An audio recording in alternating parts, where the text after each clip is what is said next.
I was at the hospital last night with one of the children.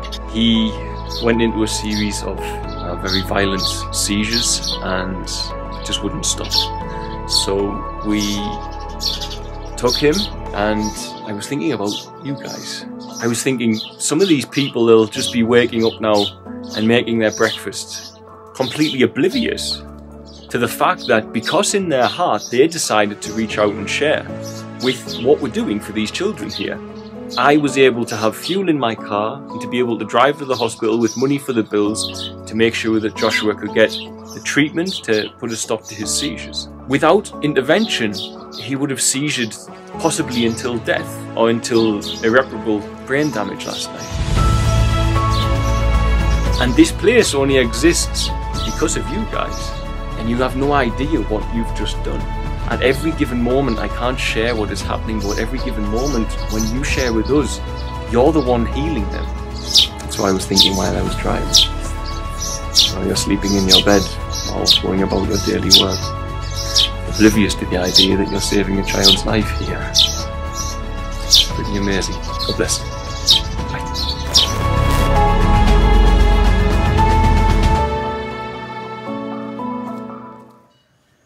I am back in Tanzania, and I'm a little tired from traveling. You may see it on me. And I'm back to take care of some of the issues around building the new children's village and getting it launched, how we're going to operate, who we will employ, etc. And I had to come now because Fritzi will give birth in 6 weeks. And if I waited any longer, it would have been months before I can get here. And so I'm here. I'm back in my other home, which I've missed dearly. This is the longest I have been away from Tanzania in the last 10 years, was this stint that I've been absent. And so now that I'm here, I will pick up with you all, and I'll alter the videos a little so you can see the children, and I'll be traveling to the village, which is a 9-hour drive away, the new village, and I'll update you there as well, and I'll keep you connected with life on the ground, with our mission here in Tanzania whilst I'm here. But before I do get into that, and my trip truly begins, as I'm just resting and recovering from traveling, I thought I would speak on a topic that I see ever so frequently in the messages that I receive, and I can't reply to everybody who writes me. It's just humanly impossible with the responsibilities I have and everything with the charity. It's just too much for a human being to be able to reply, unfortunately. So my apologies, but I do read a lot, nearly all messages, emails and comments that I get. I just can't always reply. And one of the common themes I see in what people say is that it's evident that energetically they feel they are searching for this presence with God that I speak about. And the presence of God that I speak about looks a lot like you sitting here, right now, and it only happens here and now. You will only know God from the space of eternity, of that eternal now, which is to be in this moment in a state of timelessness. And it's accessible. It's a real place. It's something that you are able to wire yourself into being and residing within. And it looks a lot like in that now that there is no person present. And it's transcending the human life with a person inside, as a sense of saying a person that you have in your thoughts and memories and image of who you are, and becoming nothing but awareness. Now in that state you sound like you'll be totally just empty and absent-minded and unable to function, but the reality is when the person is gone, here and now, you are nothing but awareness and presence. Then you have become an empty vessel, a blank canvas, and God there is ready to make his brushstrokes. You see, if the person is, then your analysis, your desires, your will, your dreams, your plans, your need to control as a person, all of that is also absent. And in that state of being a blank canvas, the Christ, through presence, can allow its will to be known to you, where you should go, etc. And this is where our mystical experiences take place, is whereby a human being accesses the place where they acknowledge their absolute unity with this present moment and all things within it, where the human being acknowledges that without the image of a person and a personal self inside of them, they are an awareness in this ever-expanding, tumbling movement in time, space, and matter of creation. And that emptiness is not inactivity. That emptiness actually allows you to be filled with the Spirit, with Christ and Christ's will. Many people feel that they have to find God, they have to find Christ. And this is an absolute deception. And that deception comes about due to our mind doing this, and how it is that our biology is that way is open to interpretation. And I will simply say it is down to some interference, be it genetic, be it spiritual in energetic format, by an adversarial energy that we have labeled Satan. There was one that did not want us to know, and so altered us so as we would feel that we have to find God. And the reason you can't find God, and you never will, is that God's not lost.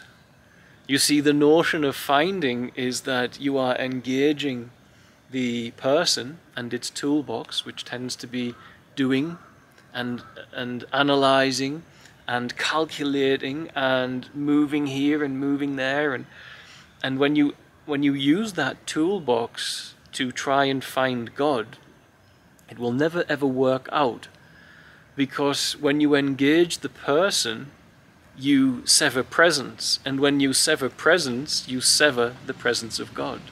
And so this is a profoundly tricky trap, because we as humans, we can spend our lives searching for God, and the very act of searching, however noble and righteous it may seem, the very act of searching engages something inside of most of us due to our cultural programming that will never allow us to find, because we will never be present in the search.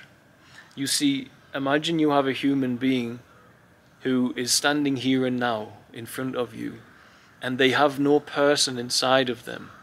That human will know an actual unity, the voice, the guidance, the love, the compassion of Christ as an actuality in their cells. It's with them. Now, as soon as that human generates a person, the person being generated leaves them feeling that that isn't so. So they feel all of a sudden like God is not present, and now they have to find God. And this is such a deception. God is not lost. You don't have to find God. God is not lost. The thing that has become lost from you is formed by the original sin, which was pride. We as human beings have pride and arrogance in abundance. And what we do is we say that I must control it. I must find God. And in doing this, we build this person. And we do need a person to know, I'm your father, I'm your husband, and this is John, and it's needed. But when it takes the driving wheel, the steering wheel, and it takes the driving seat, then the arrogance begins to form, because we are basically then separating ourselves from the functional whispers of nature that are a part of our life, and we begin in that state to feel separated from those energies. those energies are God. It is growing your hair, it is beating your heart. And a lot of us feel, well, no, I'm the one who goes to the fridge and gets my food, but who's the one who makes you hungry?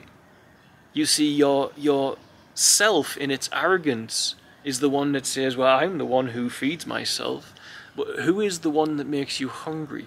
Who is the one that drives you to get the food and water, to drive you? Who is that one? And it is not the mind. The mind is following something that we lost awareness of, and it's in seeing that the body gets hungry, for example, and then the mind then goes and collects food.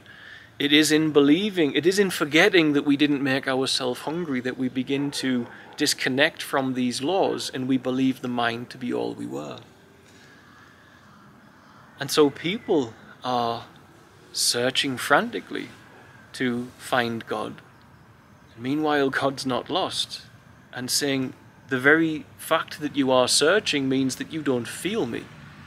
It means that you don't hear me. And here we have just walked into grace. This is grace. By grace you will know God, not by works. And therefore you don't need to do anything. You don't need to chase anything. You don't need to alter anything to know the presence of God, which is ultimately here and now, no person, and what remains is awareness.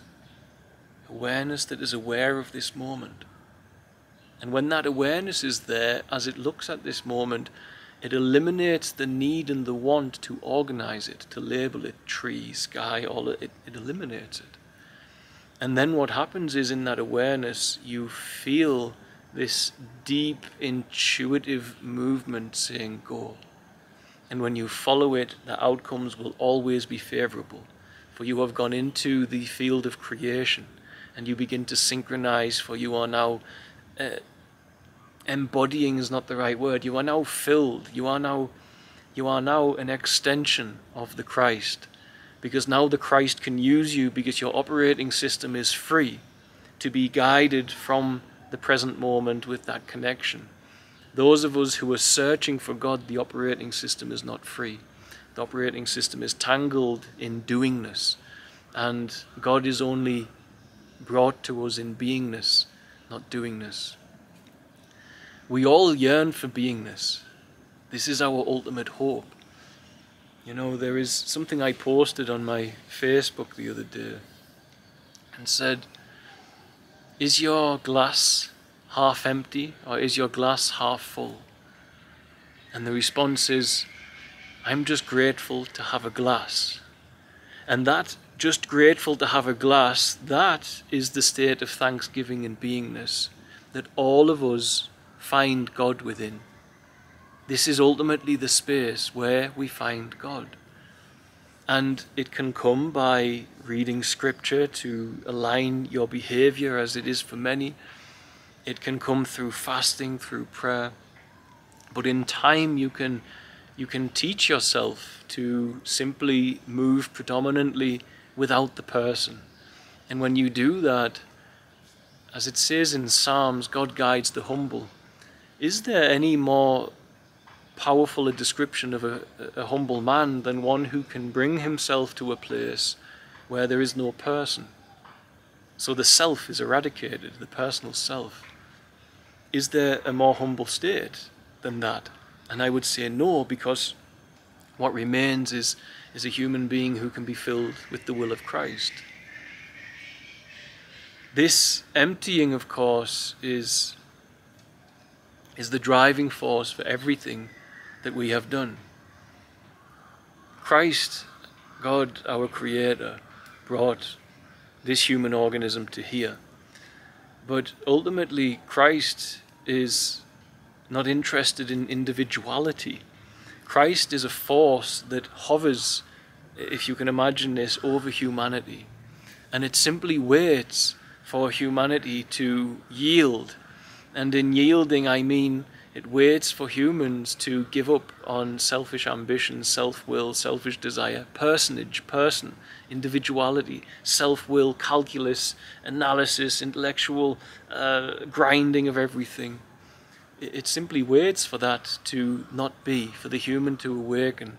And it is there now that Christ can pick up soldiers and say, hey, come here, because the angelic and Christ and our Creator knows when a human has awoken into that state, that when you ask them to do something, that they will feel such wholeness that when the enemy inevitably comes in and tries to tempt them away, they are able to say no, because their joy is coming internally. Their joy is coming from finally being one with God. C.S. Lewis said, which I loved, that the whole story of mankind, the whole story, has been him trying to find something to satisfy him that is not God. And ultimately, when mankind accepts that God is with them and does not need to be found, there we will give birth to compassionate creation. But right now, the persons who are in power, who are persons, the human beings, when you enter a personage, you can't be simply awareness and presence of this moment, which means that the Spirit of the Creator can't speak to you so easily. And so when you run in a person, you get filled with all of your own desires, your will, your wants, and our leaders are filled with them. And so what happens is that now they, as a state of frequency, come down due to their various perversions, because you have to search in worldly desire to try and satiate the void and absence of God. But of course that void is false, it's just a trick. It's all an illusion in here. For if they, for 1 day, 2 days, 3 days, a week, would simply be present without the person and its doingness, then they would begin to be transformed by the presence of Christ. For they will have died and Christ can be born. But unfortunately, for many, they don't see this. And so the vast majority of people are searching for a God that was never lost.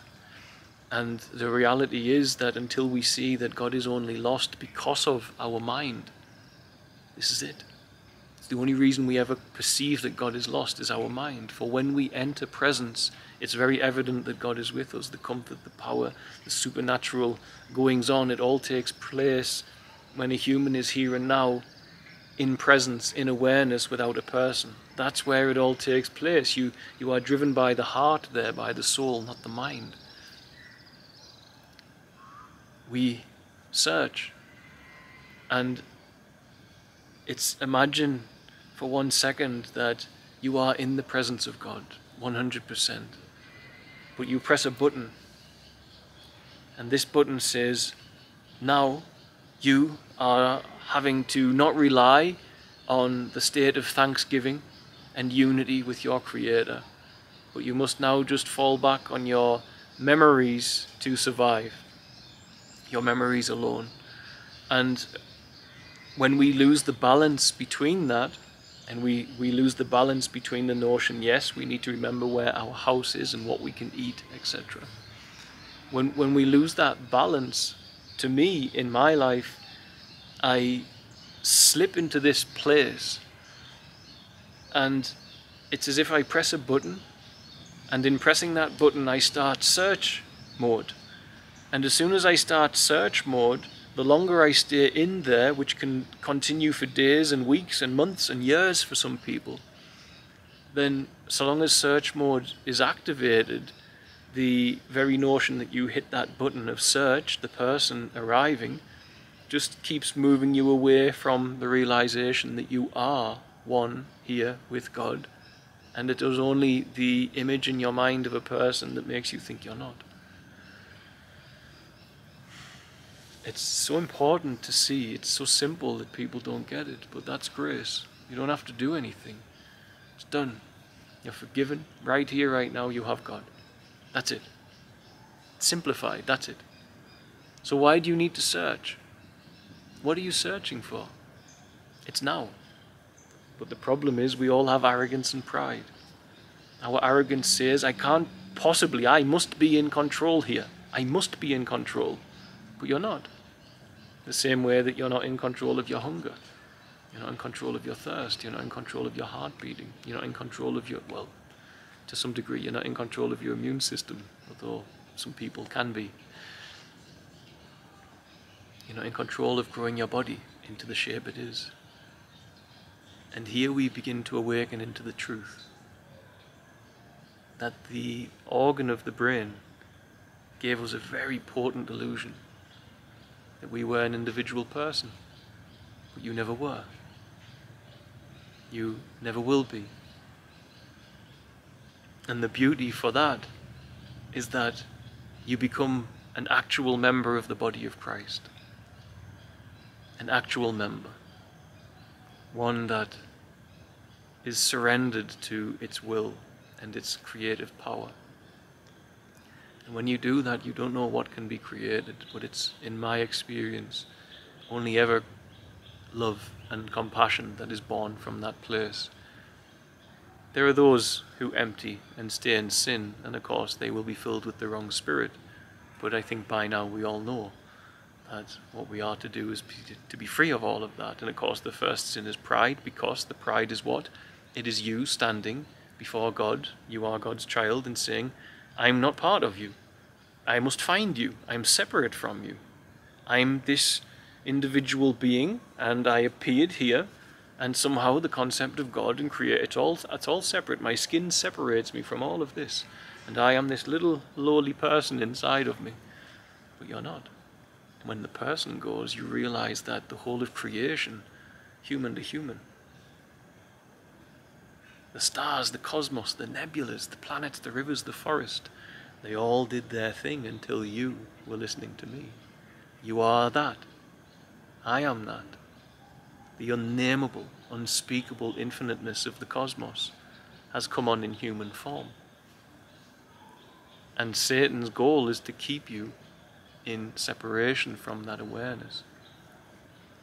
But God cannot be found. God is not lost.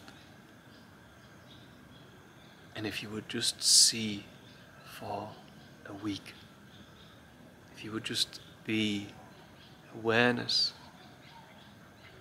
and not person, not a person that is aware, but true awareness, vibrant, lit up awareness, where you understand through that intuitive space that these trees around you, they feel you and you feel them. Where through their Creator moves in us, gives us compassion. For there we are no longer a person, but an avatar for the will of Christ. Is your glass half empty or half full? And you can go into that analysing it. I'm just grateful to have a glass. Presence. Presence. That's why that sentence feels good. Presence. And in presence we go home. In presence we are again aware and connected to God. In person we run into the trap that we must find God. And yet God was never once lost.